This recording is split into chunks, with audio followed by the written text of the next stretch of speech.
Hello dear friends of the Global Bean. Here I am back in the experimental cowpea field here in Catalonia. And look, we already have some dry pods with dry seeds inside. Look, the first small cowpeas. The seeds are already dry, some of the pods, but look, most of the plants are still completely green.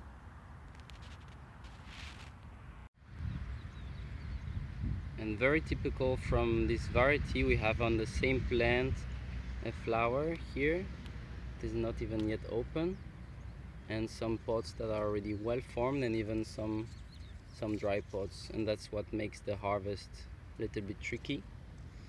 The plants this year are not very bushy, they should be much higher. This is the first line we've been sowing, and the plants are really small because of the drought and the heat, but also because of virus. I will show you. So this is some mild symptoms of the virus I was talking about.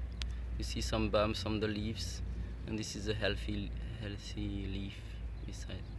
And 1 month ago, all the leaves of all the plants were like this, and we were afraid that we wouldn't get any production this year because all the plants were growing very, very slowly because of this virus. But now most of them recovered. You see, these plants are a little bit bigger. The only thing is that the first line that we had was very big already and very affected by the virus, so it remained smaller in comparison now, and it's not producing any flowers anymore. What we also have this year is a lot of aborted pods. You see here, the pods are formed, but they are very thin and completely dry, and there will not be any seed inside. These are well formed pods with the seeds. This is because of the drought and of the heat. So now we've been putting back in place the irrigation system. You see, drip irrigation. Here it's dripping. So hopefully these plants that are still green will keep producing new shoots and new flowers. But it's extremely hot this week here in Spain. Here you can see more of the flowers. They're really beautiful, white with some hints of yellow. And then when the pods start to form, it looks like this, and it pushes the flower out like this. This is the dry part of the petals, and then the pods start to grow bigger and longer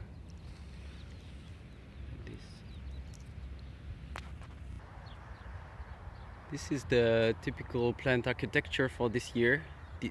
Depends from a year to another. This year they are quite small. They should be more bushy, have bigger and more leaves. This is what we have this year. There is one stalk that seems to want to climb, like the runner beans. Oh yeah, that's what we have. And here some flowers are preparing. And now that we are irrigating it, I hope that they will keep growing and will flower and keep producing new shoots that will flower a bit later.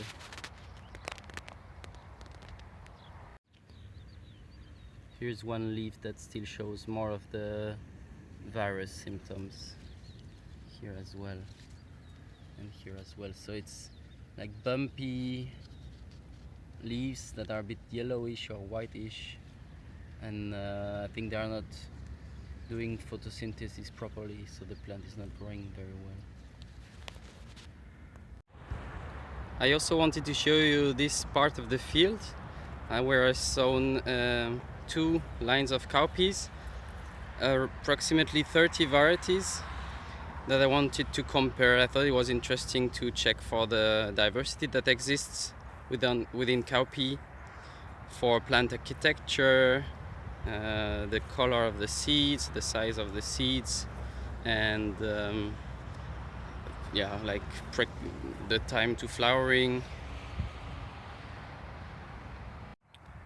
And I'm not watering these part of the experiment, because I also want to see if some of the varieties are better at producing in very dry conditions.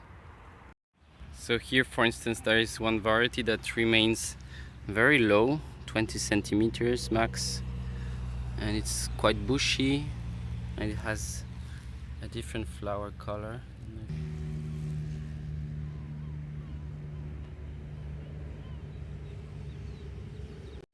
And right next to it I have this variety, which is completely different. It's not bushy at all. It produced only one stalk that is very long. Look at this. It's like a climbing variety. Completely different plant architecture. And you see that it's suffering from the drought. And here a third variety, which is much higher, probably 50 centimeters, and it's not bushy. It's doing one main stalk with the big leaves on the sides. So it could be interesting maybe to try doing some crosses between varieties. It could be the beginning of some breeding for cowpea.